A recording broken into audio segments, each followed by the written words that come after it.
Selamat petang, salam sejahtera. Terima kasih karena bersama dengan saya di Nazilin Unity Channel. Saudara-saudara sekalian, baru 1 tahun, ingat, baru 1 tahun Anwar Ibrahim menjadi Perdana Menteri.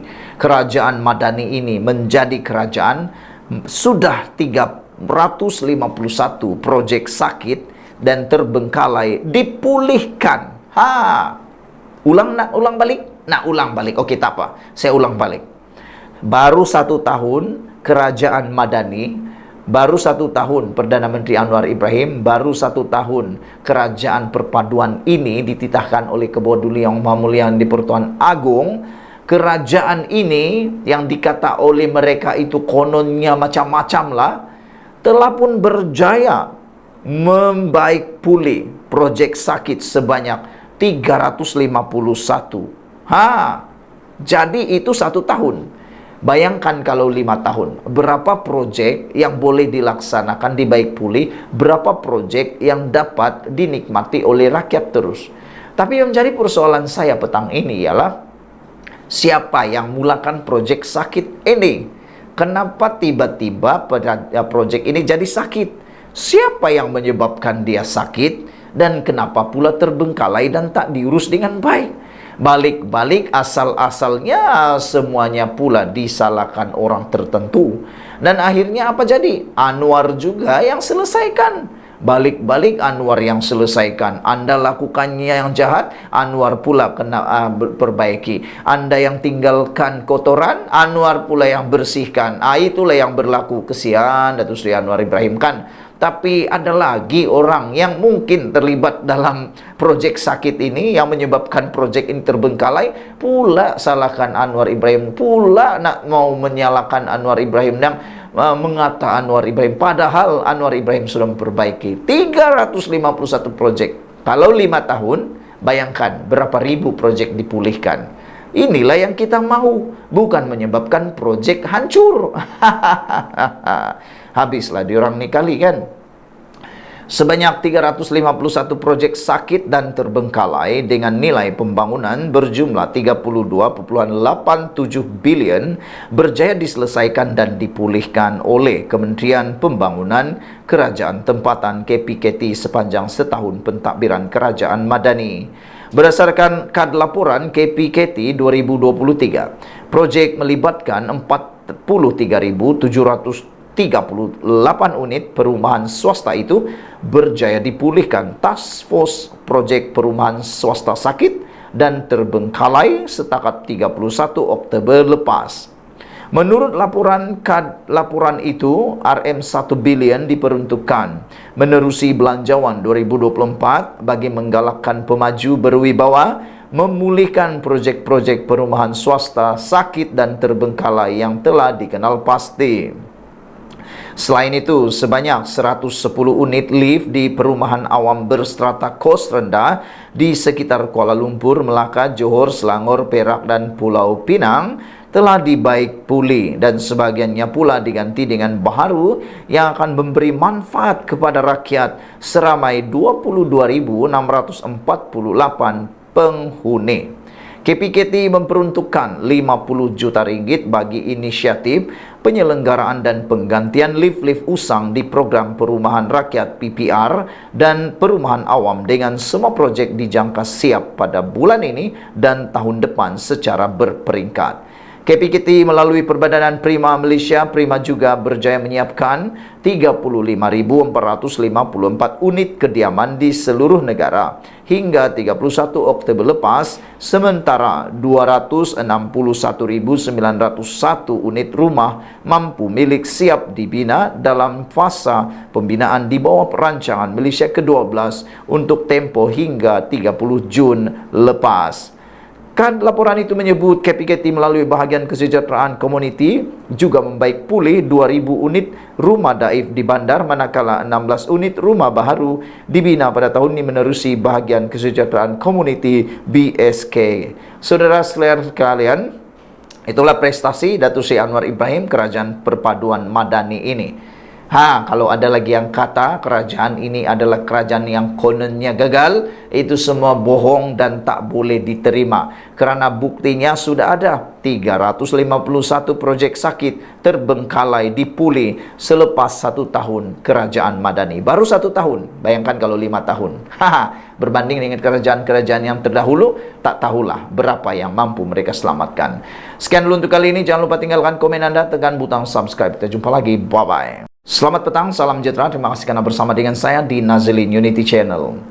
Baru sahaja dilantik sebagai Sultan yang di-Pertuan Agong ke-17, Kebawah Duli Yang Maha Mulia yang di-Pertuan Agong sudah menyatakan tekad yang luar biasa. Kita teruja menunggu, menanti Sultan Ibrahim menjawat jawatan yang di-Pertuan Agong itu pada 31 Januari 2024. Dan saudara-saudara sekalian, apa yang dinyatakan oleh Kebawah Duli Yang Maha Mulia yang di-Pertuan Agong ini adalah amaran kuat untuk semua ahli politik. Beberapa minggu yang lepas, Kebawah Duli Yang Maha Mulia Sultan Ibrahim telah pun bertitah bahwa beliau akan lebih mementingkan 30 juta rakyat Malaysia berbanding 222 ahli parlimen. Dan hari ini kelihatan amat sangat bahwa Sultan Ibrahim adalah senada dan pastinya akan sama-sama berjaya bersama Perdana Menteri kita Anwar Ibrahim. Apabila Baginda mempunyai tekad yang sama dengan Anwar Ibrahim. Anwar Ibrahim bertekad semasa menjadi Perdana Menteri dahulu untuk membenteras rasuah dan untuk mengukuhkan perpaduan di Malaysia. Begitulah juga dengan tekad Kebawah Duli Yang Maha Mulia di Pertuan Agong, yaitu bertekad menghentikan amalan rasuah. Jadi kita tak sabar lagi nak melihat semua penyakau, pesakau, pemberi rasuah, pemakan rasuah, yang suka hidup rasuah, yang kaya kerana rasuah. Lepas ini baru kamu tahu, selepas yang di Pertuan Agong menjadi Perdana Menteri, Sultan Ibrahim bertekad akan menghentikan amalan rasuah. Sultan Johor, Sultan Ibrahim bertitah menghentikan amalan rasuah adalah antara tumpuan Baginda ketika memikul tugas sebagai yang di Pertuan Agong yang ke-17 tahun depan.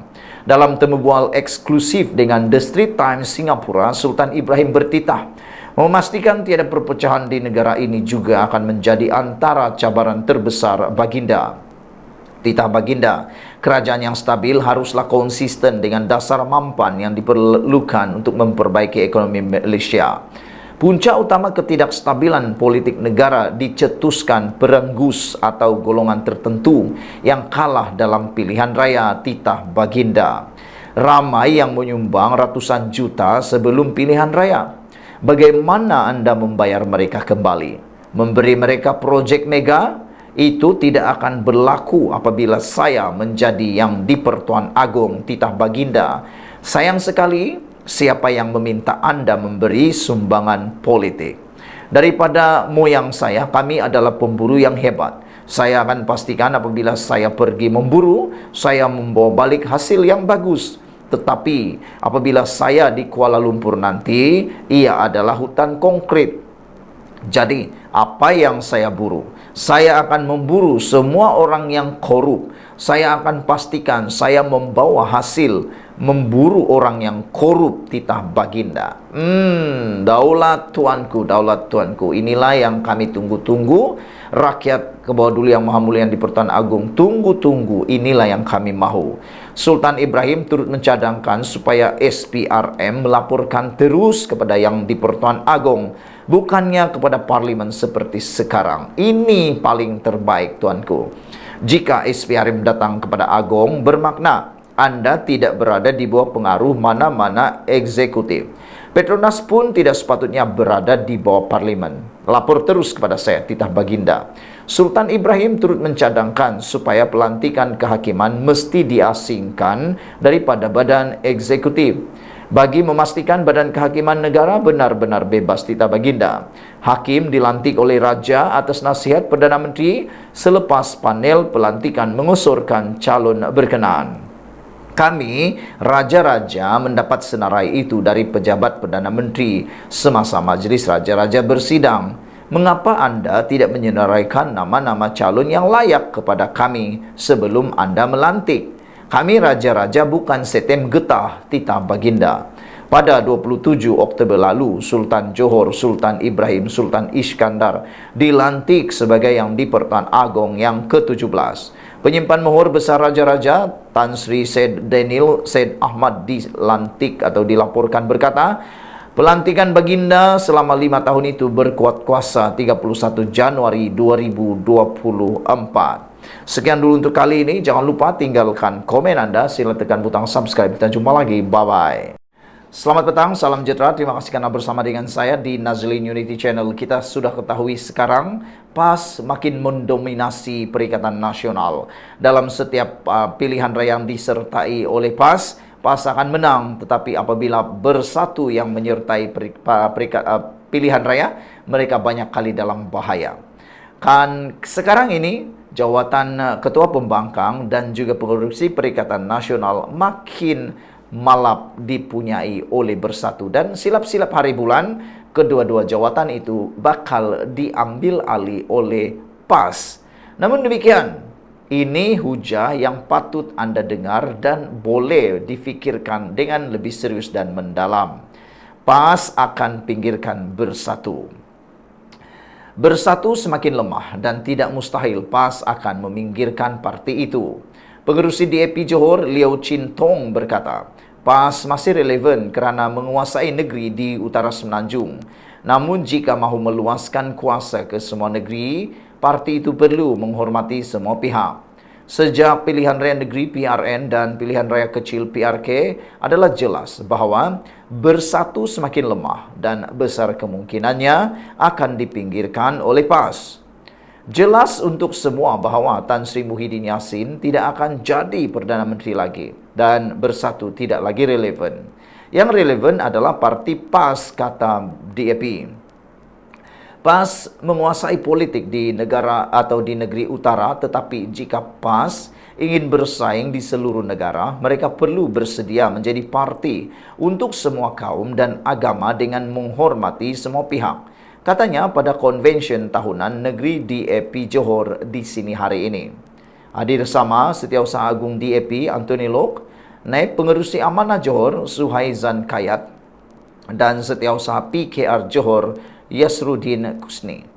Chin Tong yang juga Timbalan Menteri Pelaburan, Perdagangan dan Industri berkata, pembangkang hari ini perlu memikul peranan sebagai pembangkang yang bertanggung jawab dan bukan lagi kumpulan yang hanya berminat tebuk atap. Katanya, pembangkang perlu terima hakikat bahawa kerajaan perpaduan akan mentadbir sehingga tamat penggal ke-15 dan mereka perlu bersiap sedia untuk bersaing dalam pilihan raya umum ke-16. Setahun selepas PRU 15, sudah tiba masanya pembangkang memeterai memorandum persefahaman atau Confidence and Supply Agreement CSA dengan kerajaan perpaduan. Seperti apa yang dilakukan oleh Pakatan Harapan dengan kerajaan Datuk Seri Ismail Sabri Yaakob pada September 2021. Formula tebuk atap Perikatan Nasional PN tidak lagi relevan, katanya. Beliau berkata, politik negara semakin stabil sejak September dan kerajaan perpaduan di bawah pimpinan Datuk Seri Anwar Ibrahim dapat terus memperkenalkan agenda pembangunan negara demi kesejahteraan semua rakyat Malaysia. Formula Perikatan Nasional untuk meraih undi menggunakan retorik bahawa komplot Sheraton akan berlaku sekali lagi dan Tan Sri Muhyiddin Yassin akan dilantik sebagai Perdana Menteri tidak akan berhasil dan tidak berhasil. PRK Pulai dan Simpang Jeram sekali lagi membuktikan bahawa kekuatan Perikatan Nasional hanya terhad dan di negeri-negeri utara Semenanjung, katanya. Katanya lagi, kemenangan calon kerajaan perpaduan adalah mesej yang cukup jelas kepada seluruh negara bahawa Johor menolak Perikatan Nasional. Isyarat pertama pilihan raya 6 negeri pada 12 Ogos menunjukkan bahawa Perikatan Nasional sudah sampai ke kemuncaknya. Keputusan PRN di 6 negeri adalah tahap maksimum yang mampu dicapai oleh Perikatan Nasional dan hanya bermain dengan emosi kaum dan agama, kata beliau. Sekian dulu untuk kali ini. Jangan lupa tinggalkan komen Anda, tekan butang subscribe. Kita jumpa lagi. Bye-bye.